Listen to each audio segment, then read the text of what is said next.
Every club. Every day. The Global Sports Podcast Network. Good morning, good afternoon, good evening, Southampton fans. Welcome to the Daily Southampton, part of the Global Sports Podcast Network. Today, I am your host, Zach and Go Finch, as ever, joined by the wonderful Gregory Elliott. How you doing, bud? I'm doing good, mate. It's another day. I've been out all day playing every sport under the sun with my kids. Yeah? So Nice. yeah, I'm just Enjoying the summer sunshine? More tired than if I've been at work. That's all.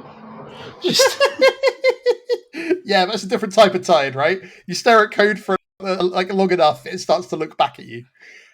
However, you're not here to listen to us waffle about our lives, or maybe you are, but we're going to talk about Southampton Football Club. And we are specifically going to talk about transfers because, Gregory, it's the favourite day of the week. It is Transfer Tuesday. And oh boy, howdy, is there a lot to talk about in the space of a week. You said that August was going to be the month where it happens, and it is. I also said July. Let's not give myself that much credit. During the transfer window, things may happen. Right, so I wanted to kind of open the episode with a word from...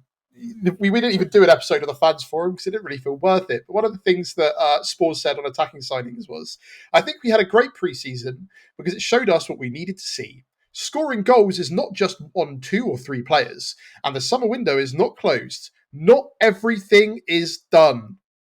And that was on attacking signings. So that says a lot. And then... Yeah, so we're not done yet, Greg, apparently. I feel like we're kind of hoping for that, considering, we've had our first game now. There's a little bit of time before the window closes. But I think we're worried about not having quite that attacking flair. Maybe you have a different sort of opinion. We did all right against Wrexham, to be fair, with what we had, but it's not going to hurt to have an extra... We did all right against Wrexham, but worth pointing out that neither of the goal scorers was forward. There you go. So there's going to be definitely some things to discuss.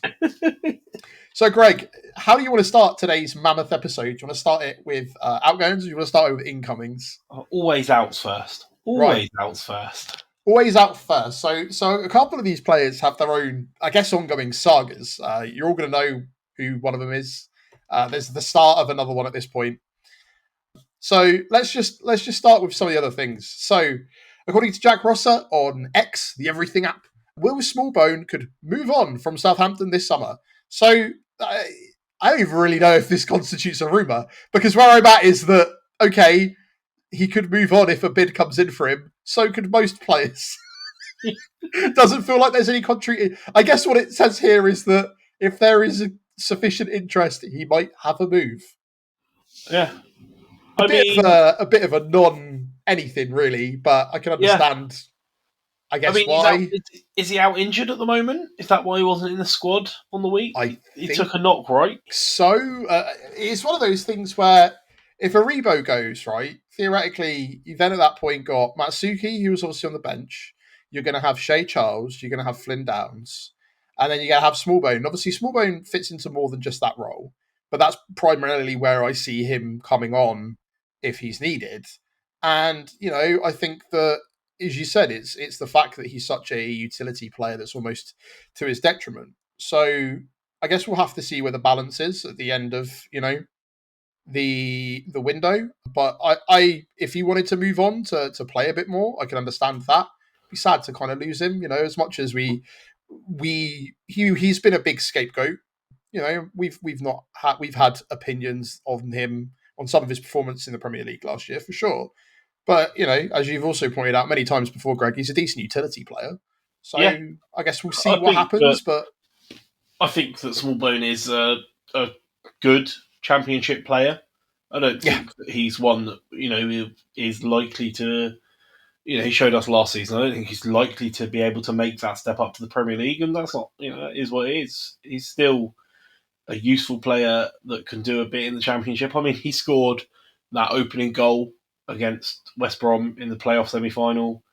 I'm sorry, goals like that buy you credit.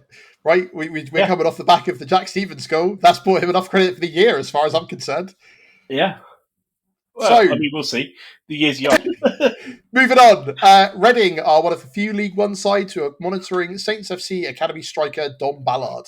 So, obviously, there was a lot of sort of buzz before pre-season kicked off that maybe Dom was going to be involved a little bit more this year, especially with sort of our striker options potentially being depleted. Hasn't really worked out for him in that way. Probably heading out the door on loan, probably the best thing for him if he's not going to get games. Yeah, I mean, he's an interesting one. He's one that scored goals for fun for the under-21s, right? Like, was just consistently always more than 2 goals a game for such a long time. And then he went away on loan last year, right? And he's been on loan struggled. a couple of times, if I remember rightly. Yeah, and he's struggled with both of his loans, from what I can recall. I think he had an injury as well last season, which I do remember that. Also makes things a bit more difficult. But it's a tough step up from the youth game, especially to the Championship, especially when the expectations on our team this season are as high as they are. So maybe a loan spell's the right answer. Indeed. Well, either way, we're moving on to, I say the saga, one of the sagas. At this point, it's just that it has more than 1 or 2 bits of information. So Joe Aribo, who was obviously not involved in the game on Saturday, he's not really been part of the plans. He featured a little bit in pre-season. I think he had an assist in one of the games, but obviously kind of feels like his race is run here. That's not to say that I would be sad. I wouldn't be sad to see him go, especially we'd have to change the music again. Yeah. But obviously, I think we reported that initially there was some interest from Bess. There was some interest. Yep, that's the one, Greg. Thank you. But apparently he was reluctant to move to Turkey. That was according to Jack Rosser. But now, according to Hasan Tunsel, Turkish side Trabzonspor, obviously where Tulpool has gone, are looking at Joe Aribo and he could make a move. So it seems that if he's reluctant to move to Turkey, it does seem to be where a lot of the interest is coming from. Yeah. At least the reported interest, right? I mean, it might be slightly different because he might be reluctant to move to Turkey, but happier going to a team where one of his genuine mates from last season is, kicking about. Right? Yeah, exactly that. So we'll just have to see how that pans out. Right, let's get on to the big saga, Greg. So I don't know how it's going to end up. I feel like Everton signing Jack Grealish might have thrown some spanners into the works, but let's talk about it anyway. It is Tyler Dibbling to Everton. And I'm going to go almost in chronological order of some of the information that came out. So Rudy Galetti tweeted out last week that Everton were in danger of missing out on the signing of Tyler Dibbling, with Spurs and Newcastle now showing interest. And this is obviously the back and forths, they're not wanting to pay the money. Newcastle famously at this point struggling to get some of the signings through the door. Spurs, I think, have always kind of been an admirer of him since I remember even this January. I can't believe it's still the same year. So that doesn't hugely surprise me. And then, obviously, there's more and more information to come out, right? So Paul Joyce on Tyler Dibbling, who for Time Sport, said that Everton recognised last weekend that it's a very difficult deal to do. Everton feel that it's going to have to take Southampton to climb down on the valuation to get it done, and they'll probably be looking elsewhere, is what his sort of assumption on that was. And then some more information has come out around the Dibbling saga, where Darren O'Whitcup, who is a Team Talk contributor, was talking about how our potential incoming Tom Fellows deal could be on the radar if Tyler Dibbling moves to Everton. And apparently the structure of the payment currently holding up any deal for the Toffees. So that was to do with how they were going to pay us, not necessarily the valuation. So this is where some of the stuff that's coming out is a bit contradictory. No one really knows what's happening. And it kind of continues to escalate right about that, right? So Paul Joyce later on said that there remains a huge discrepancy between Southampton and Everton's valuations of Tyler Dibbling. He is keen to move, but would require Saints to significantly revise their demands for any progress to be made, which obviously didn't happen. Or hasn't happened. And is not going to happen, right? We've outwardly come out and said, we're going to keep him unless you pay the price that we want. and that is the end of the negotiation. We put £100 million price tag on him, and whether or not you agree with that price tag, and they kind of climb down on it a little bit, but that is, again, it's the thing you always point out, Greg, is what he is worth to us. We are not in a position financially, due to some of the ridiculous things that Sports Republic do that we don't like all of the weird cuts they're making and the kind of weird, the match day experience is better, but then, we're not fans of paying like £9 for a slice of pizza. But either way, the finances being a good position means that we do not have to sell him. And there is a almost expectation that relegated teams should just have to sell off their best assets, but here's the thing, guys, we don't. And people don't like that, and it's rattling a lot of people, because we'll get onto another name later, Greg, and that's also rattling a lot of people. So yeah, and I mean, from what I've read and what I have absorbed from around the team, as much as is available, is that if Dibbling stays, I think Will Still in fact came out and said it, if Dibbling stays, he'll be in the mix and part of the team. It's just, with all of that going on, there's no way his focus can be 100% on the game, and that's what you need at this level. But it is what it is. We discussed it a little bit before yesterday. Yeah, I think we talked about it off the show as well. Like, I don't think it's black and white. I don't think it's, I want to move. I think that it's perfectly acceptable that it could be, well, if the opportunity's right, I'm open to a move. But if it's not, I'll stay. Like, I don't think, and I don't even think being left out of the team because his head wouldn't be in the right space for it is even necessarily a black mark on that. I think that's perfectly reasonable. Like, it's a lot. It's a lot to deal with. It's people as human beings get stressed about moving jobs and moving, because it's not just moving job, it's potentially moving cities. It's a whole big thing. And also, again, it's like we don't know whether or not it's going to happen yet. So you're kind of sat there trying to anticipate. You don't, it might have just been a discussion that's like, I'm not feeling 100% with it. And they've gone, okay. And it's like, we'll just leave you out for the weekend then. But yeah, you're right. People like to sensationalize it because, well, the fact that it's already a saga shows you the level of sensation there is around it. And if you're the heart of that, I'm not surprised but I'm kind of on the same page as you, Greg, where the fact that everyone has to see everything in like a binary way, right? It either has to be he's desperate to leave. Like even looking out, like there are some people who are trying to force moves at other clubs where it is quite obvious that they want to go. Yeah. Hashtag Isak, right? Like that is very obvious. But there are other players, or even like when we had Van Dijk and he wanted to leave with that silly plane photo, right? There is nothing out here with, Dibbling going around liking tweets saying free Dibbling or anything like that. This is just he is a very, very highly valued teenager.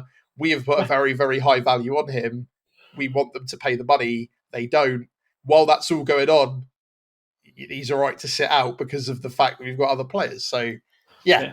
And look, I don't think you mentioned it in your notes, but I think the last I read about it was that they were walking away from the deal because of how I'm getting there. I'm getting there. Yeah. So that was from MSI Douglas, Greg. And what he said at the beginning of the weekend was, there is hope at Everton that a progress can be made in the next week regarding a move for Tyler Dibbling. Southampton are looking for a package worth £50 million, around £10 million more than Everton have been willing to pay so far. And then what happened is that they have moved on from Tyler Dibbling after Southampton set a high price. Since last week, there's been no further contact, and Everton are now exploring other priorities. And that is a different journalist. That is Guilia Mould on X, the Everything app.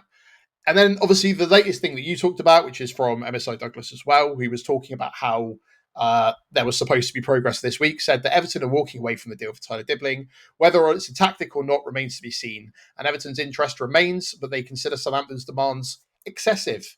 And also, and then a couple of hours later, they signed Jack Grealish on loan. So, I mean, I really feel like that's not a tactic, is it? That's something better, or something different came along. Like, fair enough.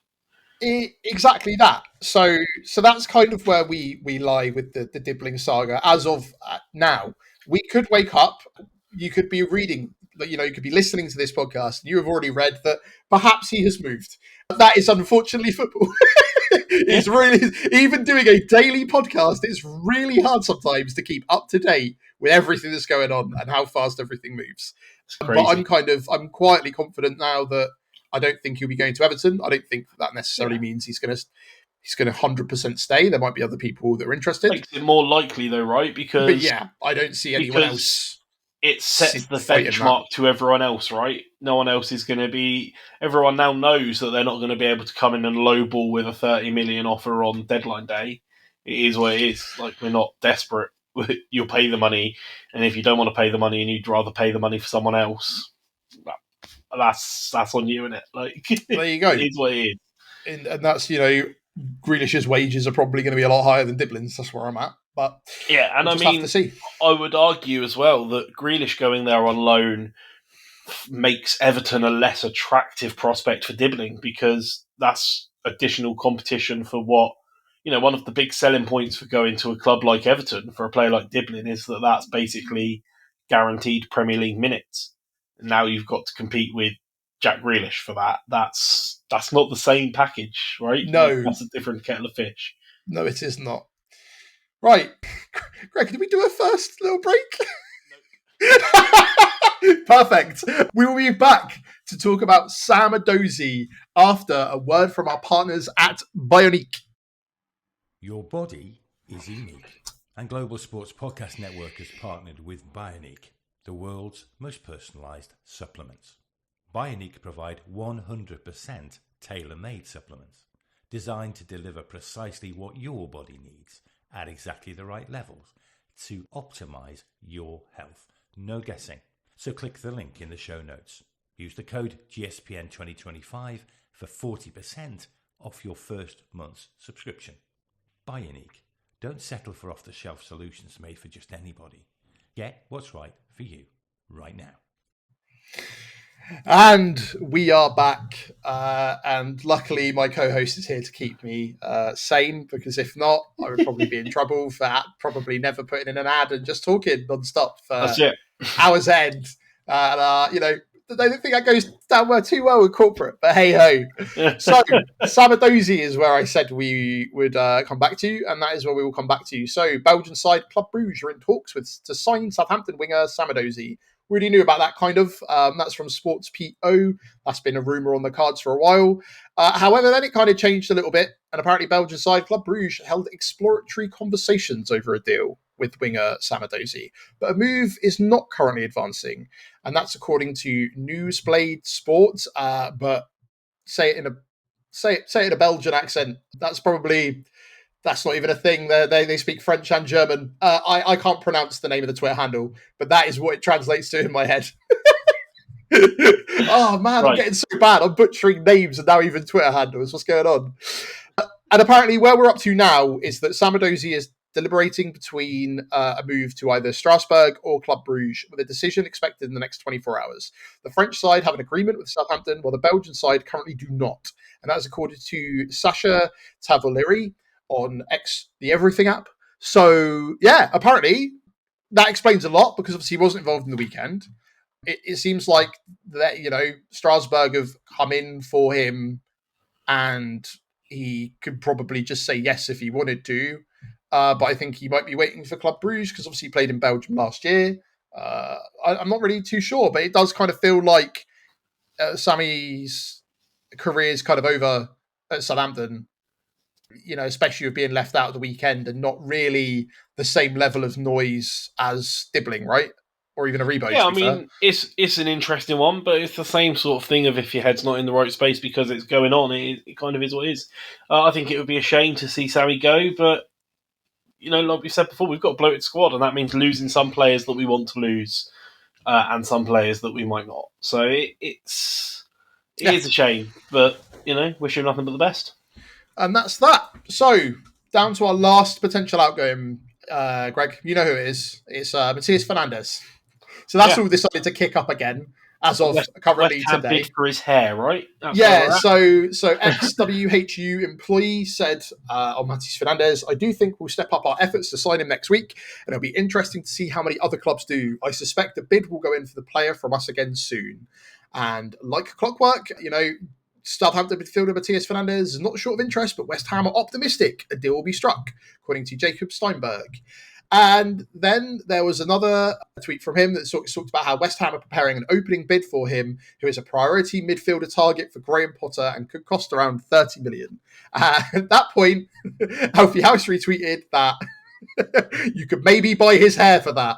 And then he's also himself put out that Southampton are understood to value him significantly higher than the reported 30 million alongside West Ham interest.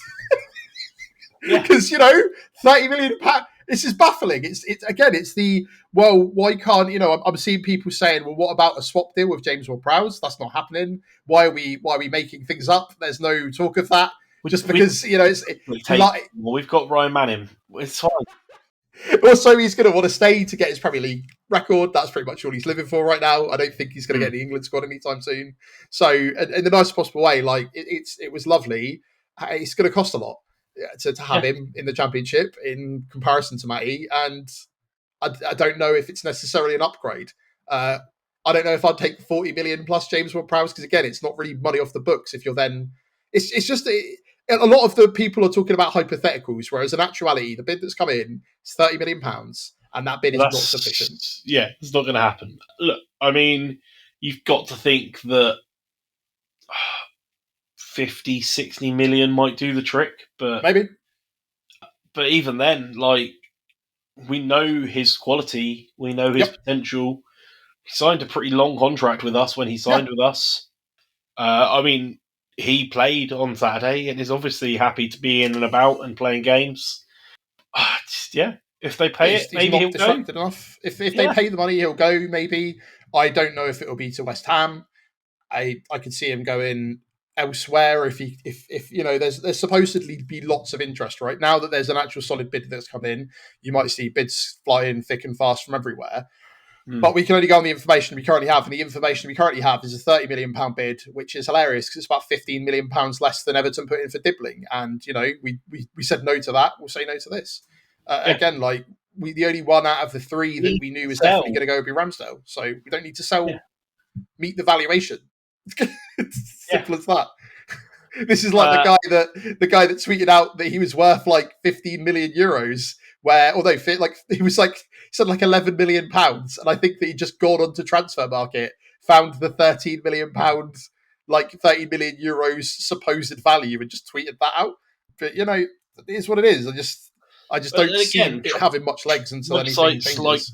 Websites like Transfer Market and stats and analysis can put estimated values on it of what they like, but at the end of the day, what matters is what he's worth to us. Yep. That is the price that matters. Nothing else counts for anything, because if we're not happy with the price that's being paid, we won't sell him.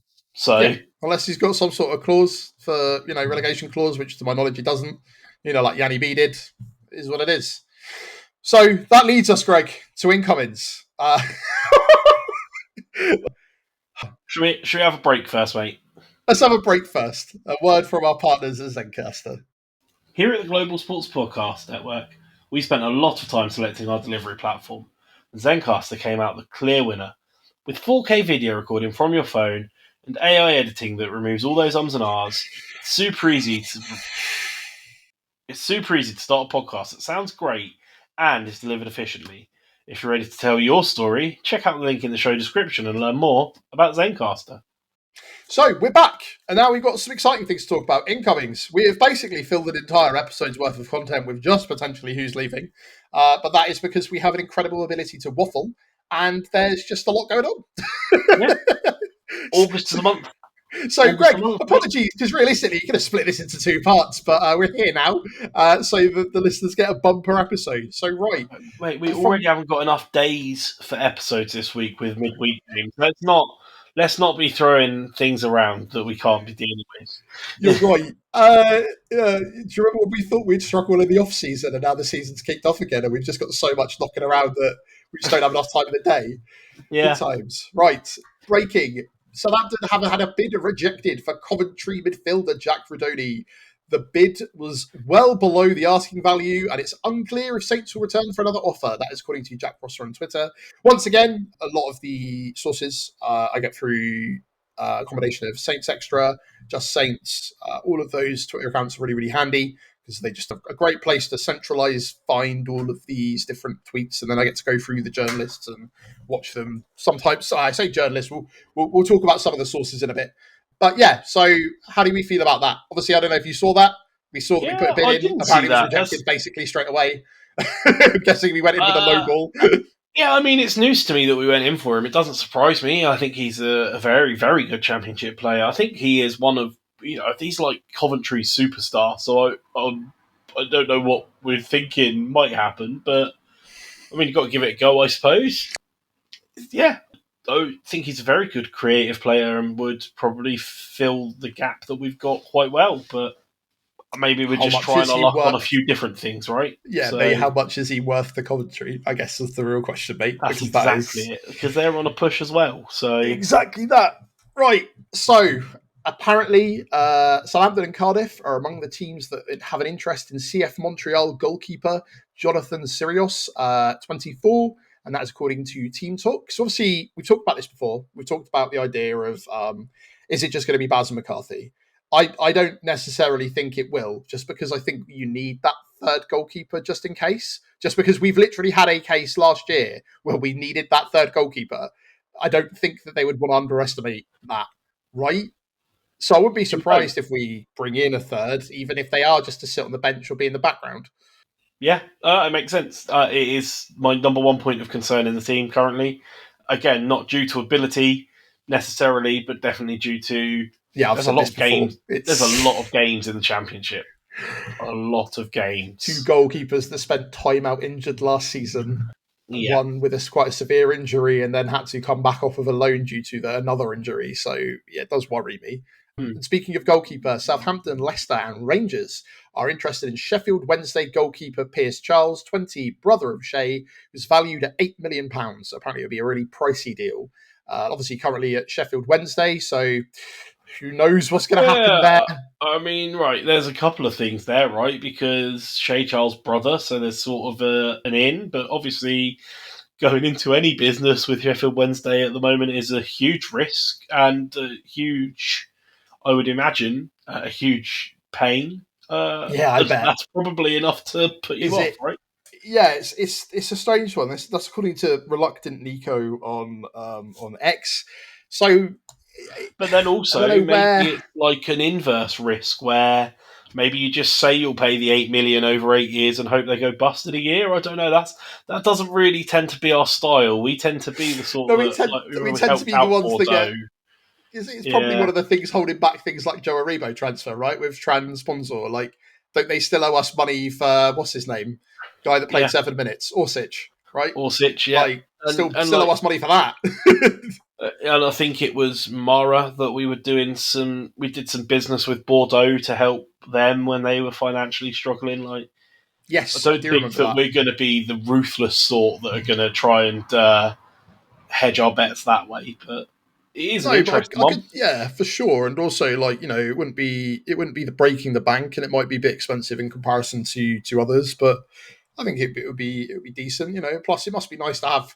It must be weird to have your brother around at the game. And obviously, there was a bit of criticism for Shea going to watch, quote, checks notes, his brother playing football on Sunday, as apparently an admission. Right, like it can only be a good thing to have family around. Yeah, right. For sure. Like if you've got that common interest and that common profession of football, you probably get along. I mean, my kids are at an age at the moment where they don't think the idea of them working together is hysterical. But you'd like to think that as maturity comes, hopefully that is a good thing to be around family. For sure. Right.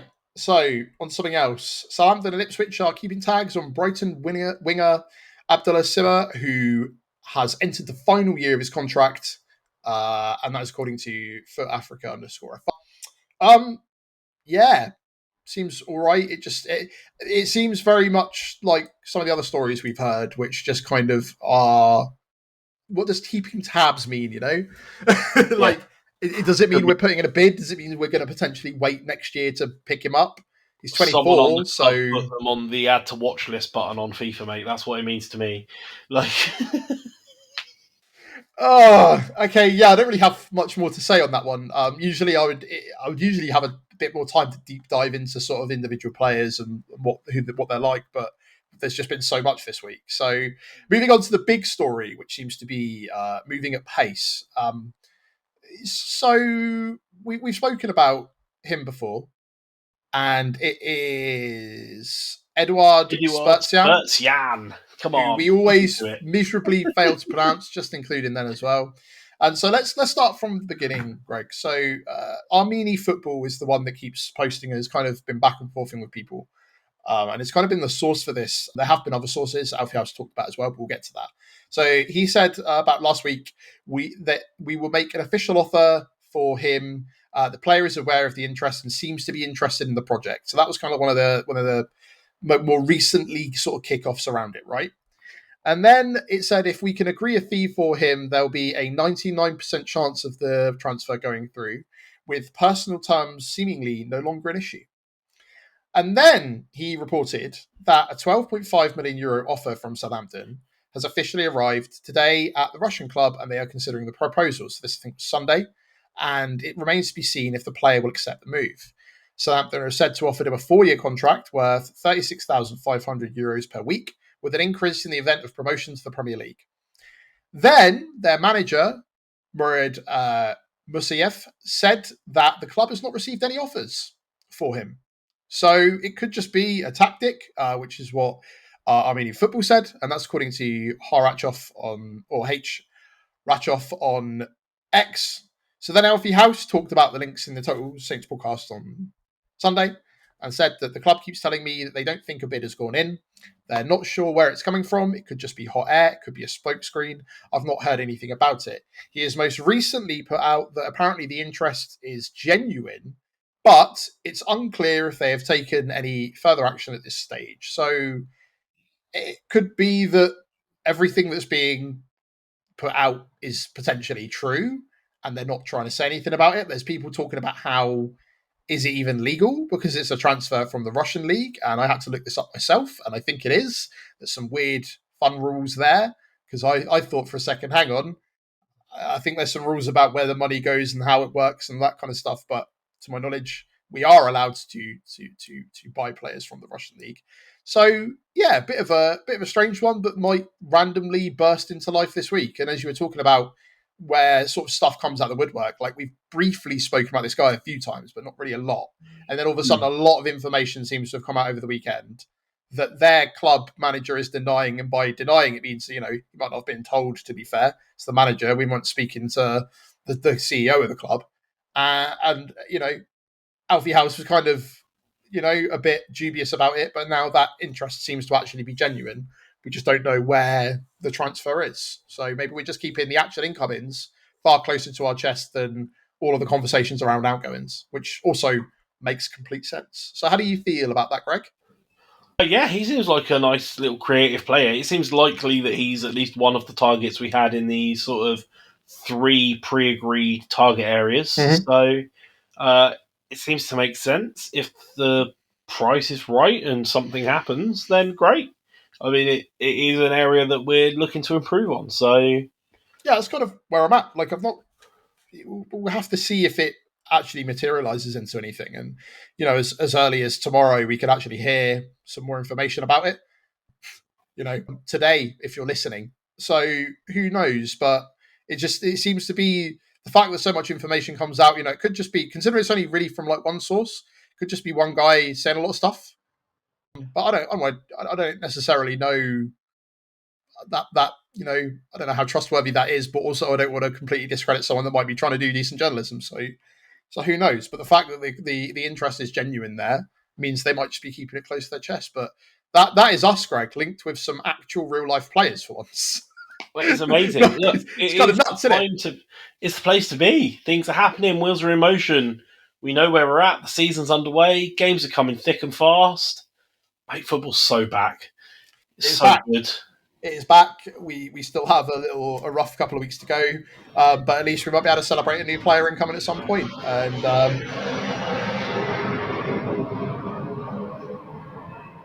And that's that. I'd like to shout out Southampton Airport for consistently interrupting our podcast. So if our cadence ever changes randomly, it's probably why. Yeah, thanks, Southampton Airport. So glad BAE can fly over our houses extremely low when we're trying to record. So the curse of having really lovely microphones. But Greg, that has been Transfer Tuesday, a bumper episode today. We've gone over by at least 10 minutes. Unbelievable. Zach, before we wrap up and close, this is our last episode before our Carabao Cup game against Northampton. Oh. We chuck in a cheeky score prediction. Sure, why not? 3-0. There you go. Love it. Love it. I'm going. No thoughts, just vibes. I'm going 2-0. Interesting. Not often that I outpredict you, mate. Right. I just think, look, it's the Carabao Cup, innit? We're not going to play a full team, surely. Oh, well, Will still said that the best players will play, so obviously he means the best players will play. That is. I was pretty sure that Russell Martin said that and then played Lianco and Musa Gineppo, mate. So we'll see how it goes. Yeah, you're right. Right. And with that, thank you so much for joining us as always. We look forward to bringing you more coverage of this new season and all our coverage of the preseason. If you're new to joining us, we've got a bunch of stuff, a load of profiles for players. Greg did a fantastic episode around sports psychology in young people and sort of the effect that specifically money can have on them. It's just been a relentless flurry of information from our club, and we're very lucky enough to have you listen to us every day as a source of that information, especially considering we're realistically just two guys that really love football. Yeah. So thank you very much. Check us out on all the socials. We're on Facebook, Twitter, Instagram, X. I've already said that because it's Twitter in my mind still. Blue Sky, YouTube, TikTok, all of them except Threads. Maybe we'll do a Threads. I don't know if anyone uses Threads. Let me know if you think I should do a Threads. And with that, I don't even know what Threads is. And with that, I will leave you to the rest of your day. Thank you very much for joining us, and we will see you in the next one. Every club, every day. The Global Sports Podcast Network.